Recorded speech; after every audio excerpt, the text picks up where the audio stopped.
pessoal, estamos começando mais um Pod Essa, um programa que só fala de coisas interessantes. E antes de mais nada, gente, deixe o like de vocês. Eu tirei a fala da Andressa, ela tá me olhando aqui, mas não tem o que fazer, gente. Agora eu vou fazer mímicas no programa. Traduz, porque assim, gente, faz... Não é total diferença, não é, Andressa? Total, tem que curtir, tem que compartilhar, tem que comentar, tem que...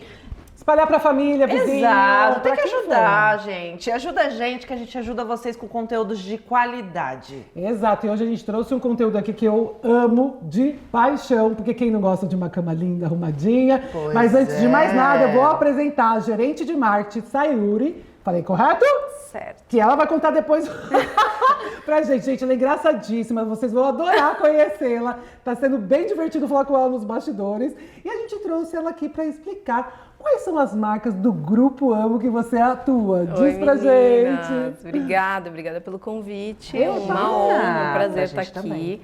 também. Bom, a Amo Varejo é uma marca que tem as queridinhas de cama e banho. A gente tem M. Martin, Artex, Santista e Casa Moisés. E hoje eu estou à frente de todas elas. Olha só, um grande então quer dizer que ela tem desafio, muito né? trabalho. Muito Desafio trabalho. e muito trabalho. Exatamente. Muito trabalho. Tenho que dormir bem para aguentar. Pra aguentar e ter cabeça pra enfrentar tudo isso. É Porque isso aí. é engraçado, porque são várias marcas diferentes, né? Uma das Sim. outras é a mesma coisa, mas atuam de formas diferentes, né? Pra Perfeitamente. públicos diferentes. Então acho que a gente vai conversar aqui no Desenrolar pra entender com você como funciona esse dia a dia. Maravilha. Mas antes de mais nada, eu quero saber, você já começou nessa área de marketing ou não? Não comecei Como na foi área de essa trajetória? marketing. Olha, eu antes de mais nada vou começar com uma surpresa. Olha, eu adoro presentinho surpresa. pra você. Ai, gente, Dama Marta, eu sou cliente. Espero que gostem. Foi difícil escolher uma das marcas. Gente, é um vale compra de R$1.000. Tô brincando. Eu também Gente, quero. é cheiroso. Tudo é cheiroso. Meu porque ela é Deus. cheirosa. Tudo é cheiroso. É uma experiência, né? Ai, gente, que incrível. Ai, meu Deus. Espero que gostem, meninas. Gente, Olha, cheiro. Tudo que eu mais amo é cheiro. Deu pra perceber, né? Tudo eu falo de cheiro. Espero que ó, isso aqui- gostem. Ó, cheirinho de bambu. Eu adoro. É o nosso cheirinho icônico da marca. Deus. E vem Que junto lindo, uma muito toalha. obrigada. Gente, que toalha gostosa. Espero que gostem. Não, já gostei. Já tô dizendo aqui, ó, ao vivo. Vamos Maravilha. deixar Eu aqui, amei. ó. Gente, vem tudo Mara. cheirosinho. E é o cheirinho do bambu. Da loja, sim. Ai, gente, você sabe, né? Maravilhoso. Me dá cheiro pra me agradar. Eu sou a garotinha cheiro. Pois é, quem não ama, né? Nossa, gente. Mas contando da minha trajetória, vocês me perguntaram se eu já Amei, comecei obrigada, no viu? marketing. Imagina. Não comecei no marketing, eu brinco que eu comecei na melhor, pior escola, que é trabalhar com eventos, onde a gente planeja para dar errado. Já começou né? trabalhando firme e forte. Já, firme e forte, eu comecei estagiando na área de eventos, eu trabalhava numa empresa de eventos corporativos. Legal. Fui estagiária 1 ano dentro da área de patrocínio, então eu vivia ali a área que vendia as ativações de marca, então eram patrocínios, eram eventos, né, em várias áreas, vários segmentos, tinha de jurídico, TI, RH, enfim, tudo. E a área de patrocínio vendia enfim, a exposição de marca. E aí esse contrato vinha para a área que eu trabalhava dentro da área de patrocínio e a gente tinha que executar tudo o que era vendido. Então, desde almoço patrocinado, coffee break, capa de cadeira, ativação nos intervalos entre uma palestra e outra. E, bom, eu saí do estágio, né, fui promovida, fui efetivada, então eu passei a ser coordenadora de eventos dentro dessa empresa, fiquei 4 anos trabalhando lá e foi, de fato, assim, uma escola rica, poderosa e assim, eu trago muitos aprendizados desse momento, dessa fase da minha vida, né? Que legal. De fato, o jogo de cintura, a circular ali o relacionamento. Então, de manhã, muito cedo, montando stand, então tendo que falar com um cara, enfim, que vai fazer o negócio acontecer, com um olhar de marca. Toda uma atenção, uma né? atenção, Porque evento é uma área exato. muito sensível, né? Exatamente. Todo cuidado, né, pra isso. Exatamente. E aí eu brinco, né, que a gente vai disfarçando as aparências, negando as aparências e disfarçando as evidências, né? Porque você vai entregar ali o stand para um patrocinador, você sabe ali dos ajustes que você teve que correr para fazer, mas você tem que entregar ali com um sorriso no rosto, né? enfim, conduzindo ali os problemas que vão aparecendo e é inevitável. Eu falo que a gente faz plano A, B, C para executar o plano D, sorrindo e acenando, assim. Então, de fato, foi uma experiência muito rica. E de lá eu fui para uma agência de publicidade, eu fui atendimento por 2 anos e alguma coisa, um pouquinho. Ficou frustrada, feliz, contente, voltaria? Fiquei feliz, mas eu acho que... Feliz, Não, fiquei feliz. Foi longe, né? Tipo, repensando, né? Eu falo isso ou não? Será que eu ensaiei essa resposta? Não, eu fiquei feliz porque era algo que eu queria muito. E é o sonho de todo estudante todo de mundo. publicidade. Sim. Falar, É um sonho, mas depois que vai, realiza o sonho. E fala assim, mas nossa, quero ir pro cliente, quero ir pro anunciante. Acho que aí a gente começa a entender o outro lado do balcão, né? E foi importante para mim, assim, para eu poder entender. E acho que é uma coisa importante. A gente, para saber o que a gente quer, a gente tem que viver um pouco do que a gente não quer ou não gosta. Senão a gente não sabe. Não gosta de chuchu. Já comeu? Não. Então pode ser que você goste. Mas foi uma experiência incrível, assim. Viver o outro lado do balcão e, de novo, o relacionamento muito ativo, né? Então, essa mudança de posição que você tem que fazer todo o tempo, né? Então, para a agência eu sou cliente, para o cliente eu sou agência e eu preciso, de alguma forma, arbitrar esse jogo, esse meio, né? Esse meio de campo, assim. Então, de fato, foi muito rico. Nesse meio do caminho, eu sou formada em publicidade e propaganda, tenho uma formação em comunicação empresarial também. E nesse meio do caminho, eu comecei um MBA em marketing esportivo. Na época, a gente vivia um momento no Brasil onde a gente estava aguardando grandes eventos esportivos. Então, a gente tinha a Copa em 14, em 16, os Jogos Olímpicos. E então, foi algo que me despertou assim, um olhar curioso de, cara, eu acho que esse mercado vai aquecer. E eu acho que, de fato, tem um lugar para trabalhar aqui, tem um caminho legal para trilhar. Então, foi uma aposta. Eu fiz um MBA apostando nisso. E acabou que eu me formei no MBA e fui para o mercado esportivo só um pouquinho depois. Então, não no timing programado, mas aconteceu. E aí eu vou para a Netshoes em 2016. Foi um movimento muito esperado por mim. Assim, eu brinco que eu entrei no varejo porque eu quis. Eu conhecia pessoas que trabalhavam na Netshoes e eu ouvia histórias. Eu sou uma grande apaixonada por história. Eu adoro contar causos e histórias. Eu gosto de ouvir histórias. Acho que a troca, né, especialmente em marketing, em comunicação, a gente se abastece de histórias reais porque a gente precisa e tem esse desafio de levar verdade. A gente precisa se conectar com o cliente. Então, eu preciso saber o que você gosta, o que você faz, o que deu certo, o que não deu certo. Porque eu preciso te entregar, eu preciso me conectar. Então, eu acho que as histórias são base de tudo, assim.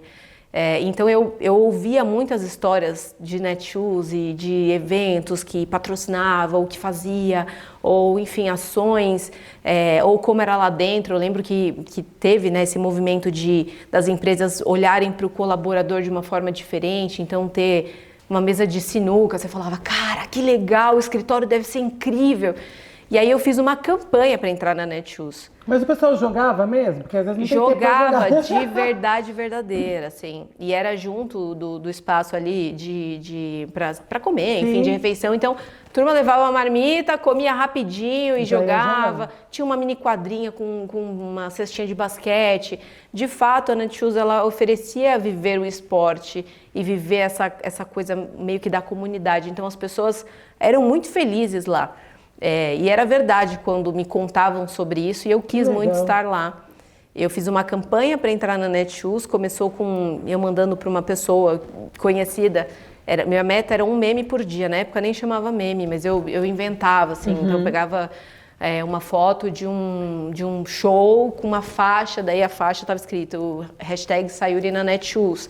E a minha meta era um por dia, assim, e aí um dia ela falou, cara, eu vou mostrar pro meu chefe. Eu falei, calma, também não é assim bagunça, né? Vai devagar. Pode ser que ele entenda mal e acho que eu sou uma biruta, né? É tipo uma fanfarrona, alguma coisa assim. Não era, mas eu achei bem legal. Eu falei, não, deixa eu pensar sobre isso, vou estruturar melhor. O site não existe mais, porque eu não pago hospedagem, né? Já aconteceu.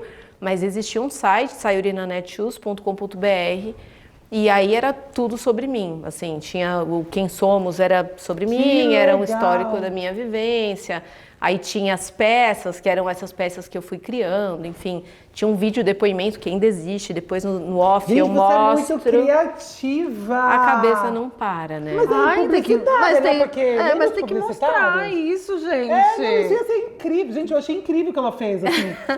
Quem quiser saber, pode pedir, eu mando o Pix. Eu mando o Pix, eu faço toda a consultoria. Mas é engraçado, porque assim, a gente fazia isso, assim, eu falo os publicitários, né?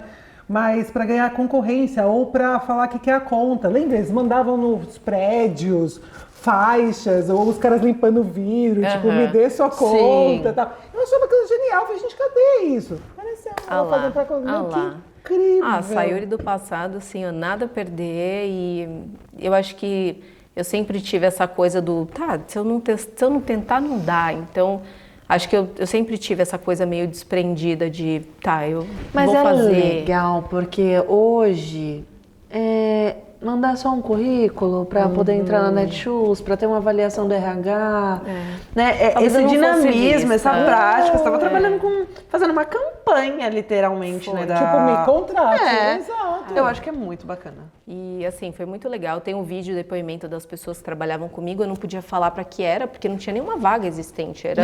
Era tipo, eu vou tentar.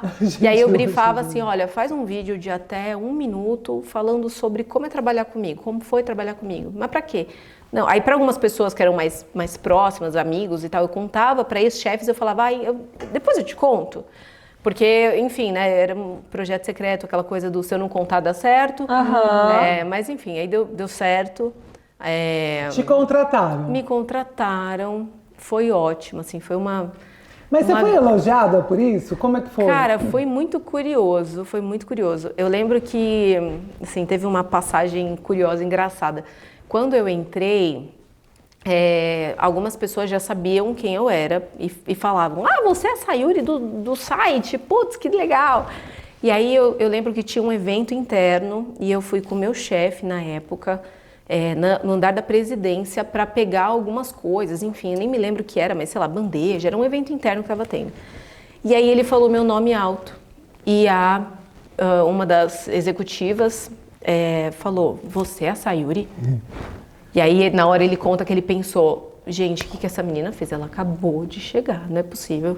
Não é possível. Daí ela falou, eu vi o seu site! Aí ele, ufa, não acredito. Enfim, e aí, algumas pessoas me conheciam por isso. Que legal. Foi incrível, assim. E aí, já contando um pouco de desafios, antes de contar do meu próximo desafio, mas quando eu entrei na Netshoes, a área de marketing era dividida em 2 verticais. Ok. Então a gente tinha a vertical marketing marca, que era onde eu trabalhava, e tinha a vertical varejo. Então marketing marca olhava para branding e experiência. A Netshoes, muito à frente do seu tempo, né? Nasceu de uma loja física, mas migrou para o meio digital e apostou 100% nisso. Então, ela trouxe o e-commerce, ela foi quase que uma desbravadora dessa frente, né, da venda online, de um produto que é sensorial. Você muitas vezes quer testar um tênis para ver se ele é confortável ou não, né, o esporte por performance ou o esporte por lifestyle. Então, ela veio muito à frente do seu tempo e tinha alguns atributos, e aí em trackings de marca, enfim, alguns acompanhamentos que eram feitos, que a Netshoes estava perdendo ali e que tinha uma necessidade de como que a marca se posicionava para o cliente e de como essa conexão podia ser um pouco mais próxima. Como que a gente trazia a marca mais perto do cliente final. E como que o cliente, enfim, tinha confiança de, putz, eu vou trocar, mas eu vou comprar, mas eu posso trocar. E a troca vai ser fácil, vai ser simples, né? Como desburocratiza esse meio do caminho para falar, cara, pode comprar. E ao mesmo tempo, como que entregava o esporte não só para uma alta performance, né? Então tinha aquela coisa do, putz, eu só compro um tênis de corrida se eu for correr uma maratona. Não. Ou eu só compro uma camisa de time se eu tiver um... Não, você pode, enfim, comprar a camisa do Coringão pro churrasco do domingo. Sim. E porque você é um torcedor fanático e você vive o esporte. Então, trazia muito essa questão do Conecta Você ao Esporte, que era a assinatura da época, e tinha esse desafio de essa mensagem ser de fato verdadeira e ser percebida pelo cliente. Então, a área de marketing marca, ela vinha com esse propósito da experiência. Então, aí eu tive grandes projetos, assim, inesquecíveis. Então, eu participei de uma das corridas da Netshoes, que na época se chamava Netshoes Fun Race, que é absurdo, assim, a energia de você ver a largada da prova, todo mundo correndo, cada um...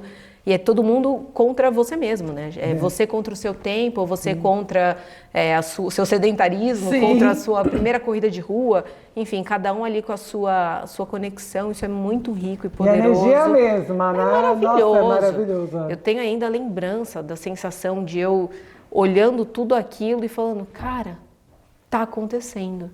Tá acontecendo. É um momento, assim, fundamental de, cara, a marca tá sendo facilitadora de uma coisa que ela vende. Eu não vendo só produto. Produto eu compro em qualquer outra marca. Como que eu vendo um diferencial? Como que eu encanto? Como que eu... Assim, como que as pessoas vão lembrar desse momento e a Netshoes sendo, né, a marca sendo facilitadora disso. Então, isso é muito poderoso. E aí, bom, dentre outros projetos também, teve um projeto muito especial que foi a TVN Esportes, que ainda existe, um canal de streaming. Na época, mal sabíamos o que era streaming e tínhamos esse desafio de como que a gente oferece o conteúdo além do produto. Então, como que eu conecto ao esporte, e aí eram esportes não massivos, né, não televisionados. Então, a gente tinha ligas pequenas de basquete, campeonatos, ligas menores de vôlei. Legal. E a gente transmitia isso. E aí, além da transmissão, e aí ativava isso em CRM, junto com o produto, QR Code em tela, aí tinha também a parte de ginásio, enfim, então tinha placas de ginásio, enfim, do físico mesmo. Mas, assim, foi absolutamente legal, assim, viver aquilo tudo. Valeu a pena todo o esforço para entrar. Valeu pra caramba. E você conseguiu usar amor. essa criatividade toda em alguma campanha, alguma coisa assim pontual da Netshoes? Cara, eu acho que todo o tempo, acho que a criatividade, a gente pensa em ideias muito incríveis e disruptivas, mas todo desafio precisa de criatividade. Sim. Acho que, e aí quando você vive o marketing, você entende que a criatividade sozinha, ela não é nada. Eu preciso ter uma estratégia, eu preciso ter a mola propulsora ali, eu preciso ter alguma coisa que é o problema, ou, enfim, com quem eu preciso falar. Então, só a criatividade sozinha não funciona. Mas a Netshoes, ela tinha uma linguagem muito divertida de marca, né? Então, eu lembro que a gente se preparava para a chegada das Black Fridays, porque na época chamávamos Black November, então era o mês inteiro, e aí eram as campanhas que a gente tinha, uma linguagem divertida, então era legal ir no set, e aí a gente acompanhava a performance de tudo. Netshoes sempre teve um pensamento de startup, assim, uma coisa meio... E eu lembro muito do fundador falando isso, desmistificando um pouco do erro, assim. Ele falava, se errar, tem que errar rápido. Então, dessa coragem, sabe? Essa ousadia de falar, vamos testar, vamos medir. Deu certo, rodou. Não deu certo, vamos trocar. O que não deu, vamos trocar. Então, trazendo para a sua pergunta, acho que as Black Novembers foram muito marcantes, assim, como entrega, como estou trazendo a linguagem para um momento onde é esperado tanto dentro de casa quanto para o cliente também como oportunidade. Foi enfim, uma estreia. Você ficou quanto pé tempo direito. lá? 3 anos e pouco. Tá. Depois você foi para Riachuelo, certo? Depois eu fui para Riacho. Legal. E ali você tinha qual desafio? Cara, eu fui para Riachuelo, dentro ainda do grupo Netshoes, eu fiz uma migração de marca Netshoes para Zatini, que é a marca de moda do grupo, que estava passando por um é um e-commerce também, né? É um e-commerce também. Eu lembro. E geralmente tinha calçados tamanho grande. 40. Compra na Zatini que tem 40. Exatamente. Tá vendo? As duas é aqui grande. são pesudas. Eu também, gente, é que eu tô sentada. Mentira, eu dei oi pra vocês assim, ó, pro alto. As torres. Vocês são enormes. Gente, elas são grandes mesmo. E aí eu fiz a migração para a Zattini. A gente passava por um momento da marca que, enfim, também olhando para atributos, olhando para alguns desafios como marca, enfim, a migração trouxe um pouco da expertise do que eu tinha vivido para a Netshoes. Nesse meio do caminho, a área mudou um pouquinho, então quando eu olhava só não, né? Mas eu focava em vertical marca e aí virou um grande escopo e eu passei a olhar para o varejo e foi aí que eu comecei a olhar a estratégia do varejo. Então, pensando em calendário comercial, data sazonal, o que é, enfim, quando começa a Black Friday, quando termina, olhando ali produto, quais são as apostas, o que eu preciso fazer, quem é o slow mover, o que eu preciso vender melhor, o que eu tenho mais sortimento, enfim, que eu comecei a viver a estratégia pensando na venda, na ponta final, que sou varejo, eu preciso ganhar dinheiro. Uhum. E aí, nesse movimento, eu entrei no universo da moda e fui para Riachuelo, 3 anos e pouco, acho que deu uns 3 anos e 7 meses, quase 4.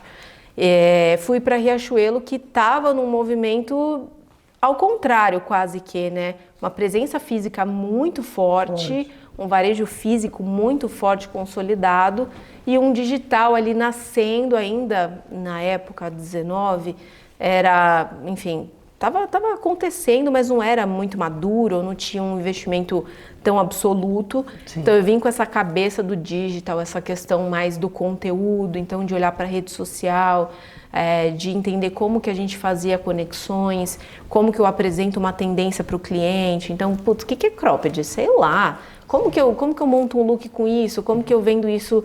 Né? Como que eu crio a necessidade para o cliente? Então, vinha nesse movimento quase que ao contrário.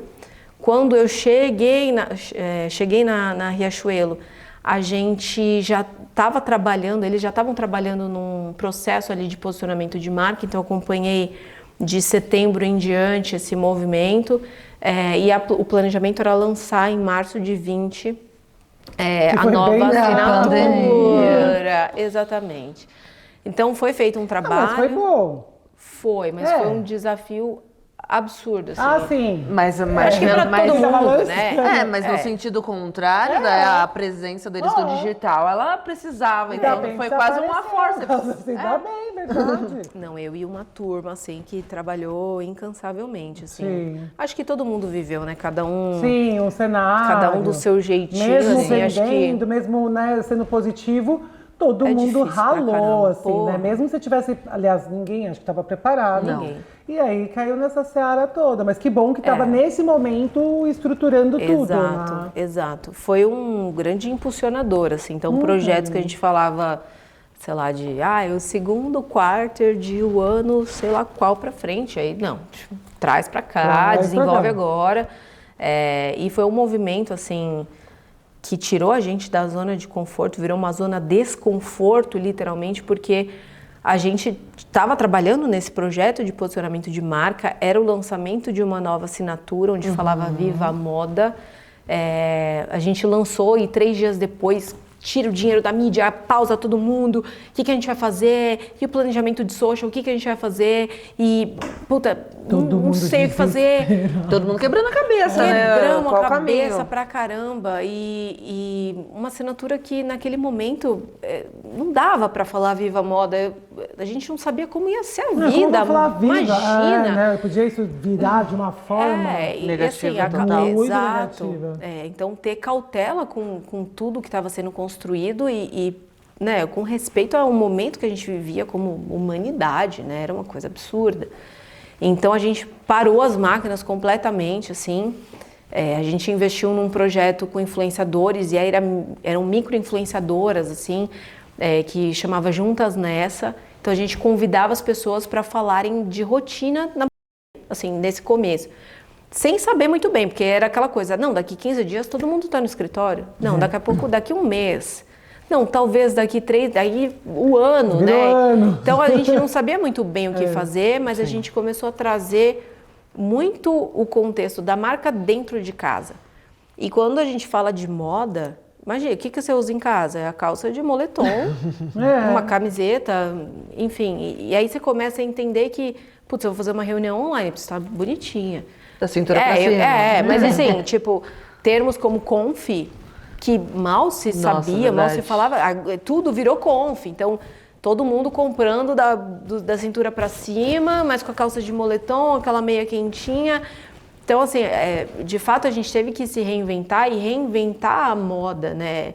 Acho que ressignificar o consumo da moda para esse novo cenário. Sim. E foi bastante desafiador. A gente teve esse projetinho, que era um projetinho de conteúdo para falar. Então, tinha uma maquiadora que falava de uma make mais levinha para fazer uma reunião com um cara de saúde, né? Sei lá, uma cara mais bonitinha, mais arrumada. Enfim, tinha pessoa que falava sobre como compor uma blusa de pijama com um blazerzinho para fingir que você estava bem arrumada.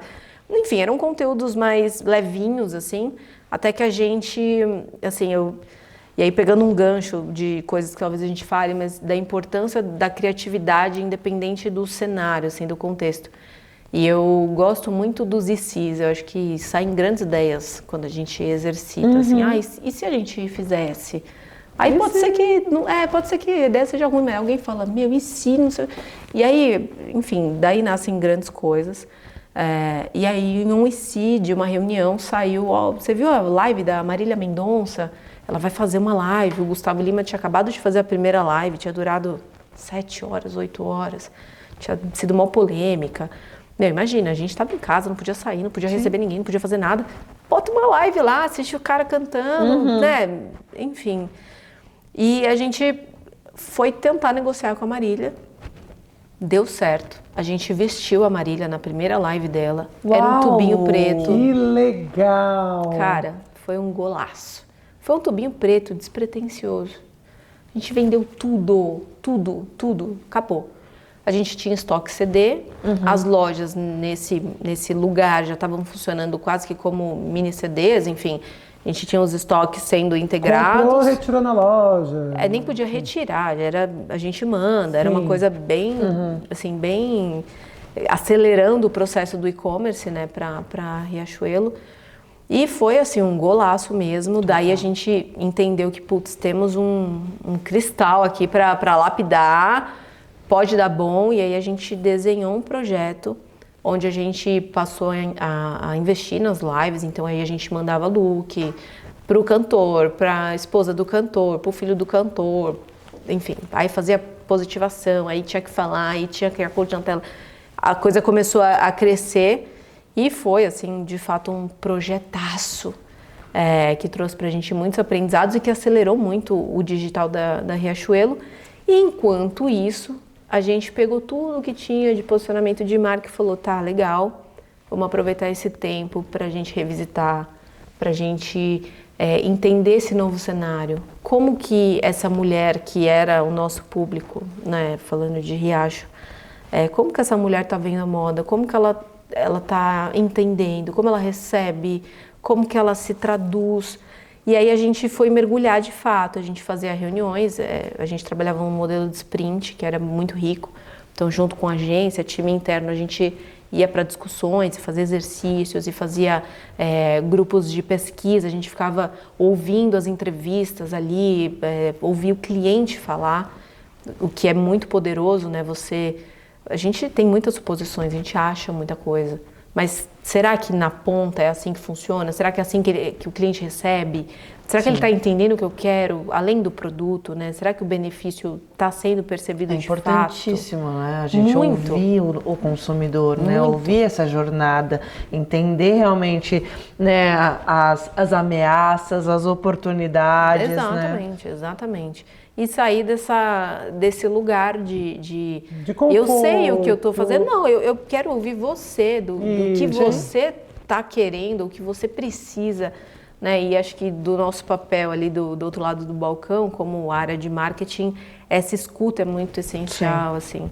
A gente precisa, de fato, viver o negócio como ele é, né? Nossa, Quem foi consome. desafiador, né? Porque imagina, muitas frentes, muitas coisas para tomada de decisão e uma série de coisas. Muitas. E aí você ficou quanto tempo na Riachuelo? Quase 3 anos. Tá. Quase 3, quase... quase tudo, né? Eu devia ter decorado. Tudo 3 anos. Não, 4, 3 e pouco, acho que quase 3 Riacho. E aí eu fiz a movimentação pra Amo. E aí, você já foi pra lá, pra Amo. Tá. Depois de um tempo, né? Porque a Riachuelo também tem produtos pra casa, não tem? Tem a Casa Riachuelo. Não era a BU que eu trabalhava com moda. Mas, enfim, na Riachuelo a gente retrabalhou essa campanha, então a gente foi muito mais a fundo. Teve esse mergulho, a gente inclusive adaptou a assinatura de Viva a Moda para Viva a Sua Moda, que é uma palavra, mas que cheia de significado, cheia de propósito, de contexto. Sim. E aí a gente fez um lançamento em março de 21, num cenário um pouco mais conhecido, será que eu posso falar assim, né? Mas acho que a gente já estava mais acostumado a estar enclausurado, mas já com um significado um pouco mais claro para a gente, né, de como a gente ia trazer isso. E aí a gente lançou essa campanha e foi um dos grandes projetos, assim, que eu conto com orgulhão, assim, que mais um IC que aconteceu, mas em um dos exercícios de sprint, aquela coisa da cabeça fervendo, e acho que vocês perceberam que se der uma faísca, eu vou embora, assim. Eu falo que eu sou o Fantástico Mundo de Bob. Eu sou o Bob na bicicleta. Vanessa, você é igual o Fantástico Mundo de Bob, fica viajando nas coisas. Adorava. E quando eu gosto muito de uma coisa, que eu acredito muito, eu chego a tremer. Eu falo, gente, eu preciso falar, que eu tô tremendo. Mas enfim, aí num dos exercícios a gente falou, putz, e se a gente fizesse uma música? Porque a gente percebeu que o território música era uma coisa muito presente para essa mulher. Né, e fazia muito sentido com o que a gente vinha construindo, enfim. E aí nasceu, a gente lançou uma música de fato. A gente tinha uma plataforma que era a Riachuelo Começou a Seguir Você, que era a grande plataforma de marca que norteou todas as ações, todas as campanhas do ano. Então todo o calendário foi construído e os briefings, né, eles tinham que responder sempre a essa plataforma. Então no Dia dos Namorados a gente falou de amor, viva o seu primeiro amor, que era o amor próprio, então falando dessa mulher que no fim era quem comprava o produto. Então como que eu falo no Dia dos Namorados para você comprar um produto para você? Então a Riachuelo começou a seguir o seu primeiro amor, que é você, Dia das Mães, então a sua primeira influenciadora. Então todas as campanhas foram construídas para responderem e para darem verdade para essa plataforma de marca. E a música veio para lançar esse posicionamento, então a gente convidou 3 artistas, 3 cantoras, que gravaram uma música que chama Te Sigo Somando. E aí o desenho estratégico desse lançamento foi, assim, um outro golaço. A gente lançou essa música unbranded, então ninguém sabia que era uma música Riachuelo. Elas lançaram nas plataformas, enfim, não vou citar as plataformas, mas em todas as plataformas, rádios. Elas participaram de programas para falar sobre a letra, sobre sororidade, sobre empatia, sobre esse apoio entre as mulheres, e depois a gente lançou o clipe, acho que foram 15 ou 20 dias depois da música. Em nenhum momento citando que era de Riachuelo. Segredo. Então, depois que a gente maturou essa ideia, que as pessoas entenderam que música é essa, que mensagem é essa, o clipe abria com Riachuelo Apresenta, e aí a gente revelava que era um projeto da marca que marcava o posicionamento. O clipe foi feito com influenciadoras, com algumas artistas, então a gente trazia essas comunidades, que é um pouco de tendência, né? Então, dessa coisa da comunidade, da gente ter o nicho ali sendo representado, que é onde a gente gera realmente conexão, né? Então, a gente foi buscar essa verdade através dessas pessoas, enfim. E aí, bom, um clipe incrível, assistam. É um projeto que já passou, mas que eu conto com super carinho. Que legal! Nossa, gente, são coisas incríveis, muito assim, legal, né? Que você pode também trabalhar com marcas muito legais que te permitiram poder usar esse seu lado aí, não só criativo, né? Mas eu acho que acabar usando muito mais para que você pudesse atuar em muitas frentes, né? Assim, né? Então isso é muito legal. E aí, depois de lá que você foi pra Tex, pra Marté, pra todas essas outras... Conta pra gente um pouco mais sobre esse desafio, porque são 4 marcas aí conhecidas com no mercado. responsabilidade, né? E a marca, tipo, tudo meio que de conforto, de naninha. Mas são diferentes, né? Tem as suas especialidades. A Artex eu lembro muito, né? Pelas roupas de cama muito diferentes, que na época eu adquiri, quando eu fui impactada.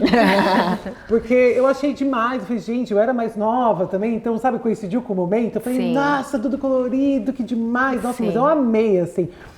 Acabava bem rápido e eu tenho um colchão, né, super king, não é nem o king. Agora você sabe que a gente é grande, vocês já sabem o porquê. Porque eu durmo de lado, não sai nem o pezinho pro lado. Não tem volta, é um caminho sem volta. Sim. E aí na época eu tinha uma cama queen. E aí deu, porque não tinha o king, era só até o queen, não lembro, alguma coisa assim. Aí eu comprei e adquiri. Mas porque eu fui impactada, mas também as roupas eram lindas, né? E aí hoje vocês atuam com várias marcas, à frente de várias marcas, com vários desafios, né? Diferentes uma das outras, né? Então conta pra gente como que funciona esse dia a dia. Bom, é um dia a dia intenso. A gente tem as 4 marcas, M. Martin, Artex, Santista e Casa Moisés. Casa Moisés vendendo dentro de M. Martin. E apesar de marcas do mesmo segmento, a gente tem posicionamentos diferentes de toda forma. Então, públicos diferentes, posicionamentos diferentes, preços diferentes, enfim. Então, a gente tem sortimentos também diferentes. Qual foi a pioneira?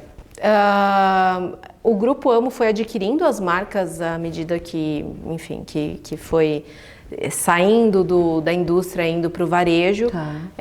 Mas, salvo engano, Casa Moisés mais antiga, depois Artex, depois M. Martin. Legal. Sim. Bom, enfim, e o desafio é absoluto, né? A gente tem 4 marcas para comunicar, para públicos diferentes, linguagens diferentes, os tons de vozes, né, das marcas, então a gente precisa se policiar ali para, eu estou falando com o tom de voz correto, da marca correta, para o público correto, então alguns meios para uma marca funcionam, para outras funcionam um pouco menos. Sim. Então, de fato, assim, é um dia a dia intenso e de muita cautela, assim, de como a gente lida com tudo isso. Mas bastante desafiador, são produtos muito encantadores, a gente estava falando aqui nos bastidores, né, de como a gente se envolve com o produto, então quando a gente conhece o bastidor, a gente nem imagina do quanto a gente queria, o quanto a gente precisava, o quanto a gente ia gostar daquilo. Depois que provou, gente, ferrou, você provou uma boa roupa de cama. Ou até mesmo para você tomar um banho, uma toalha gostosa. É maravilhoso. Gente, é tão e gostoso, é bom você sente viver. mimado, não é? É, claro, e é bom viver esse outro lado, porque você consegue entender o que o cliente vai sentir quando ele sair do banho e ter aquela toalha, sabe? Que dá um abracinho na gente. Então você começa a entender um pouco mais a categoria e começa a conseguir traduzir diferente. Então você sai muito do discurso onde a gente acaba se conectando com o mercado, né, com a categoria. Então, acho que todo negócio, né, tem os atributos que são comuns a todos. Então, óbvio, eu falo de conforto em todas as marcas. Sim. Mas o que eu entrego para a M. Martin? Que tipo de diferencial? Qual que é o valor percebido dessa marca? Por que ela é lembrada? Por que quando eu sinto o cheiro do bambu, eu sei que tem uma loja perto? Então, esse recall olfativo, como que isso aconteceu?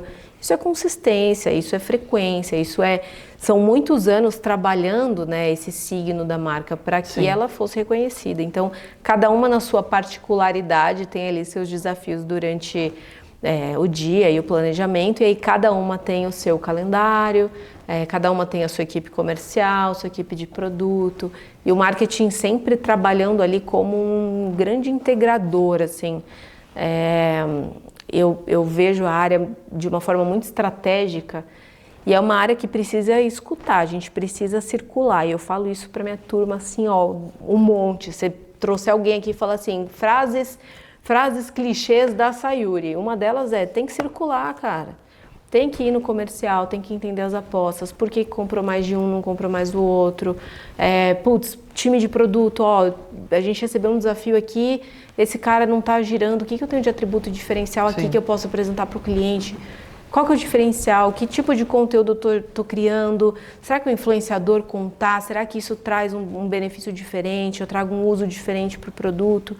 Então, fugindo completamente da pergunta que eu já não lembro qual foi. Tudo bem, mas tá ótimo.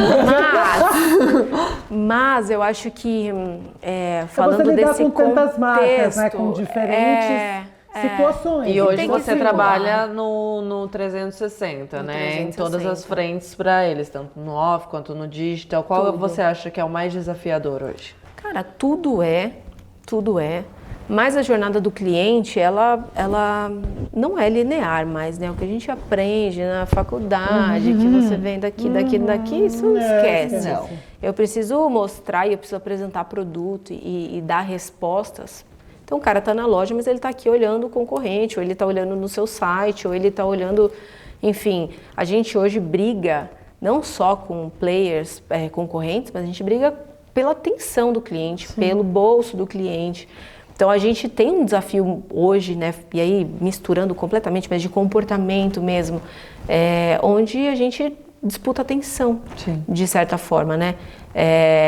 Então a jornada do online e do offline, ela precisa trazer a experiência da marca. Sim. Então os dois são difíceis e são desafiadores, Sim. mas eu preciso que o cliente entre numa loja e ele entenda os signos da marca e ele se sinta, ele não precisa saber, olhar no letreiro para saber que ele está ali dentro.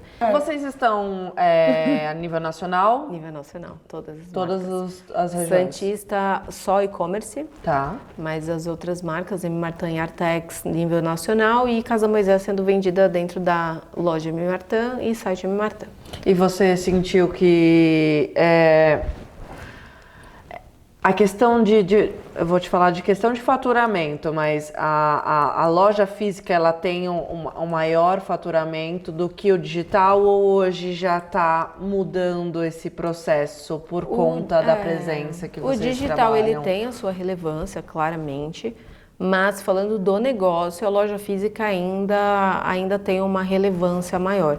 E é um produto sensorial, né? Sim. E geralmente uma compra também que é planejada, que é programada. Sim. Dificilmente, assim, adoro quando sei de histórias assim, mas dificilmente você está passando no corredor e você fala, tá bom, acho que eu vou comprar um cobertor. Não, você tem a necessidade, você pesquisa muitas vezes, então é uma compra mais intencional.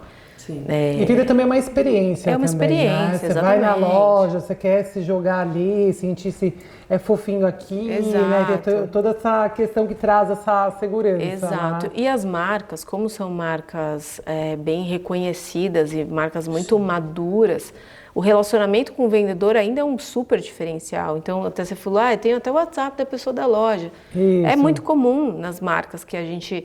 Enfim, quando a gente fala com um gerente, fala, porque a dona fulana veio aqui, ou a ciclana veio aqui e ela perguntou de tal produto.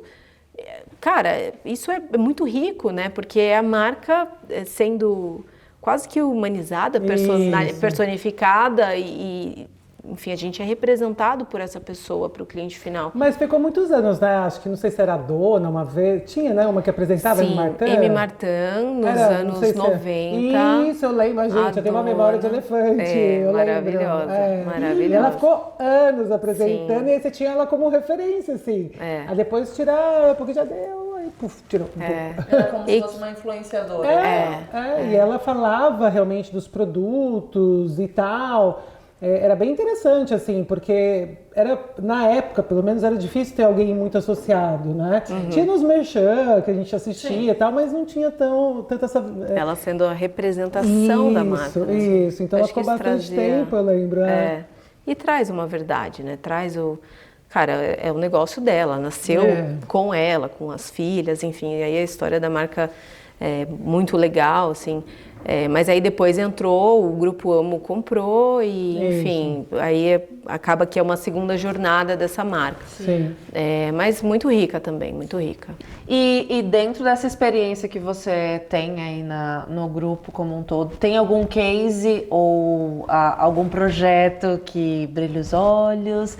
Né? Pode ser de uma marca, de várias marcas do grupo como um todo. Eu tenho muitas histórias, como eu digo. Mas eu tenho um case assim que foi de M. Martin, que foi uma das campanhas de Dia das Mães que nós fizemos. E como eu falei, né, é uma marca muito muito de herança, assim, né? A gente fala dessa lembrança de, putz, eu lembro da minha mãe, de eu ir com a minha mãe na loja comprar, e era quase que uma experiência, assim, né? Tipo, uma lembrança que você vive, que você lembra, né? Então, essa campanha de Dia das Mães, a gente trouxe uma celebridade, enfim, que é muito reconhecida e que tem a sua mãe, que é uma celebridade muito reconhecida, e que tem a sua filha que vem ali num lugar também enfim, é uma pessoa pública, né? Então essa coisa da geração foi muito bem representada e assim, casou muito bem com a marca, com o momento da marca, com o Dia das Mães. Então ficou uma campanha linda, cheia de propósito, e que é muito rico e muito poderoso mesmo, assim. Então essa me marcou muito. E aí, falando de vidas passadas, eu contei para vocês de posicionamento de marca na Riachuelo, contei para vocês de corrida de rua. Acho que eu fui fofocando um pouco dos meus queridinhos.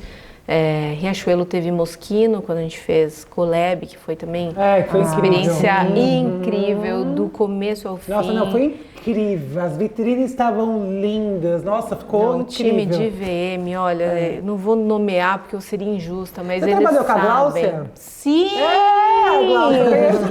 Sim, eu conheço. Maravilhosa, ela é uma grande amiga. Trabalhar no Google, né? Foi. Eu trabalhava com a Gláucia na Riachuelo. Uau! Com ela. Nossa! Com ela. Mundo pequeno. Gente, o mundo é uma pracinha.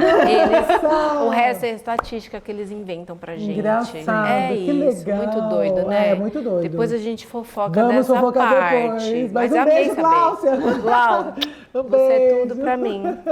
Eu já nem sei mais que coração faz, vocês sabem, né? Mas o que aconteceu com o coração? Eu fazia assim, aí esse é das dorameiras. Sim. Só que aí eu já vejo a turma do meu time assim, assim, assim. Ai, assim também, tá super em alta. Ai, gente, o meu é só assim. Amor por vocês. Eu amo igual. Assim.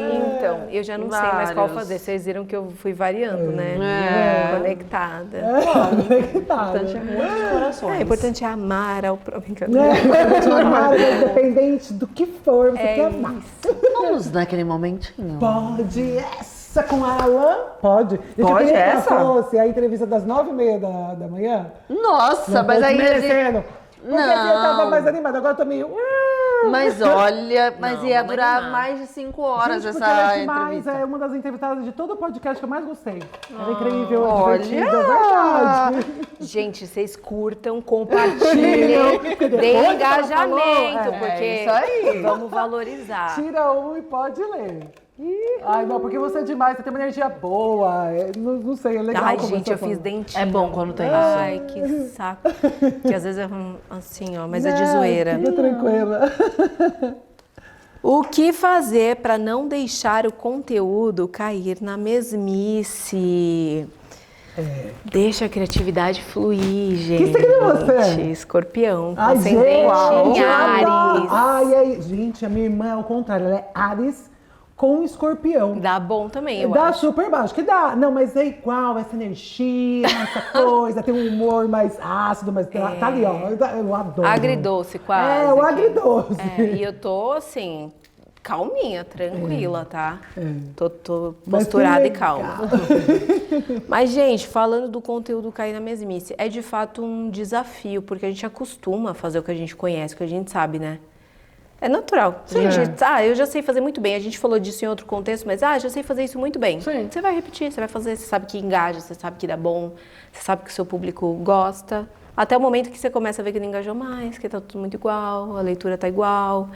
A gente tem olhado com muito carinho e muita atenção os conteúdos UGC, que são pessoas que trabalham com criação de conteúdo, não necessariamente são influenciadores, não necessariamente têm bases, enfim, grandes, mas produzem conteúdo pra gente como marca e que conseguem trazer a linguagem de verdade. Que é o conteúdo, né? Assim, o conteúdo mais o mesmo, ou quando é muito arrumadinho, ou quando é muito perfeito. Cara, como eu falei, a gente tá scrollando todo o tempo. A gente tem pouco tempo para prender a atenção da pessoa, do cliente. Cada vez mais. E brigando com tudo. Eu estou brigando com outras marcas, eu estou brigando com influenciadores, eu estou brigando com conteúdos de maternidade, de comida, de tudo, assim. Então, o que faz com que a pessoa pare para ver o meu conteúdo? Sim. Ou o que prende a atenção? É um conteúdo que a representa, que ela se enxerga, que ela dá risada, que ela aprende uma coisa nova. Então, de fato, acho que cair na mesmice é muito fácil. Sim. Então, assim, pra gente hoje, a gente tem influenciadores, tem squads, que são pessoas que nos representam e são fixas da marca, das marcas, mas a gente aposta muito em UGC pensando em trazer essa linguagem de verdade. Não preciso fingir que eu faço de verdade, eles fazem de verdade mesmo. Eles são perfis que representam, que vão ali nessa comunidade, então perfis diversos, né, desses nichos, enfim, que a gente se apropria dessa linguagem, dessa verdade para trazer a marca de uma forma mais relevante, mais legal. Muito bom. Que legal. E o que você vê? Agora a pergunta é minha. Né? Uau! Não vou sortear Autoridade, mais uma. viu, Mas pessoal? o que você vê, assim, para o futuro do marketing? Você acha que falta algo que as pessoas ainda não estão vendo ou que ainda tem muito que caminhar? Você sente isso? É a pergunta do milhão. Vai numa promoção, caso. Será que eu vou passar nessa? Gente, não, mas a pergunta do milhão mesmo, porque acho que o marketing é uma área de estratégia, de escuta, de criatividade, de como a gente traduz tudo isso, assim. E é uma área que precisa se abastecer de desafios e do negócio. A gente precisa viver o negócio. Sim. E até também, de novo, misturando um pouco, mas acho que a gente, às vezes, se apega tanto a uma ideia que a gente perde o foco do problema. Então, é aquela coisa do, cara, eu preciso me apaixonar por ideias, mas eu preciso não perder o problema do foco, né? Ter o cliente no centro, ter o desafio muito claro. E, de novo, a gente disputa atenção por tudo, né? Então, como que a gente consegue tornar a marca relevante? Talvez ouvindo mais, se aproximando mais. Acho que cada vez as marcas falando com as pessoas e não para as pessoas. Acho que a gente vem num momento onde o que é ditatorial é chato, não tem espaço. Mas eu preciso saber como o cliente usa aquilo ou o que para ele é um diferencial para que eu possa entregar isso para ele. Sim. Então é uma conversa muito mais próxima, muito mais direta. É um canal de escuta que a marca precisa ter muito ativo, assim. Então eu percebo isso muito forte. Acho que a gente vive também uma mudança da tecnologia, que acho que quem viveu os anos 90 viveu a chegada dos computadores, da internet, e aquela coisa de, será que o meu trabalho vai ser tomado, engolido por esse tubo? Enfim, né? Tipo, quem, sei lá, fez curso de datilografia, tendo que aprender a digitar num teclado, e de repente a gente vê uma evolução absoluta, a gente está falando de IA, a gente, né, não fala nem de futuro da IA, a gente vive presente, a IA, né? Ela está acontecendo. Eu tenho um agente já que trabalha para mim. Criei um lá no... Todo mundo fala manos, sei lá como fala a pronúncia correta, mas eu falo manos, porque é meio, né, Brasil, pá. E tá lá, a gente tá trabalhando, tá cansado, às vezes eu tô um pouco cansada, de tanto que eu fico lá, ó. Coitada, minha, meu Deus do céu. Mas enfim...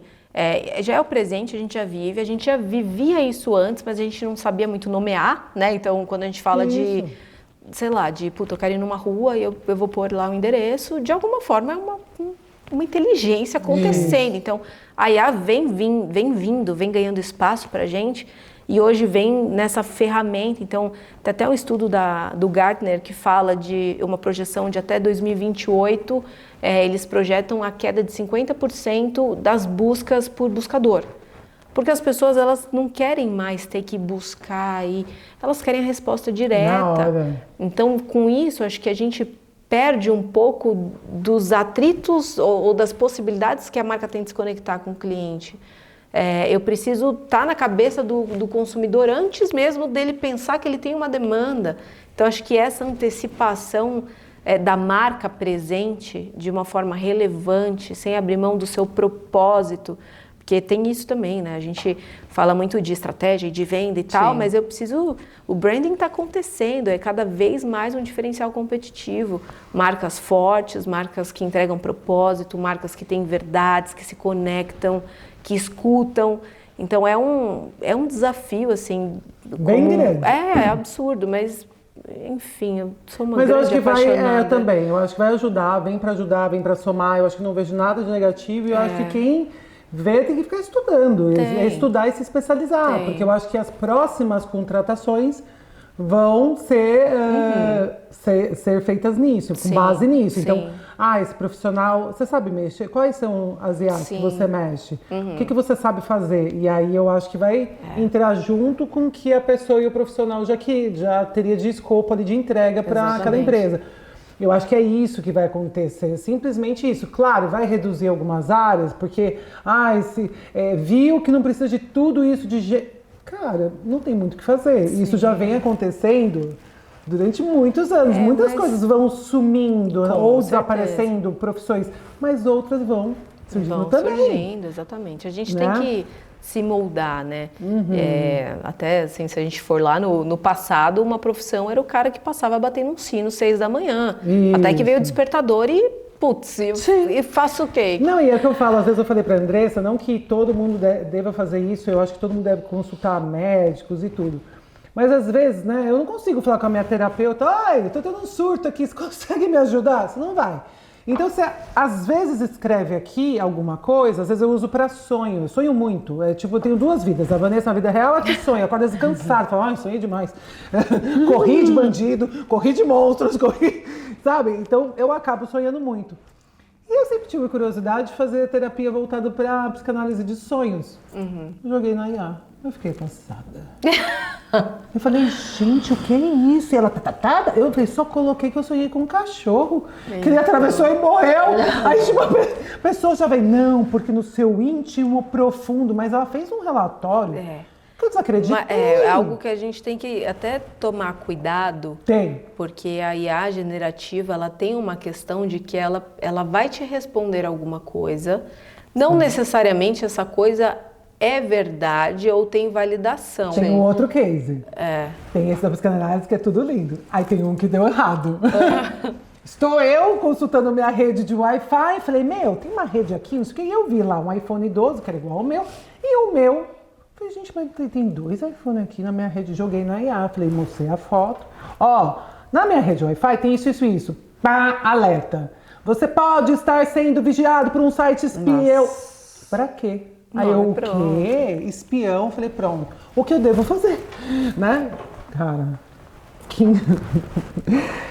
perdi praticamente, eu tive que resetar o meu celular. Começou numa rede, numa caixinha de modem. E eu fui pedindo orientação e ela foi, realmente você tá cismada e tem certeza, porque tem isso, isso e isso. Entra em contato, faz isso. Tudo que eu fui fazendo que a IA me pediu, no desespero, porque eu falei, tem um vírus no meu celular, quem que vai ver, quem não vai, porque entrou na rede, que atingiu o celular.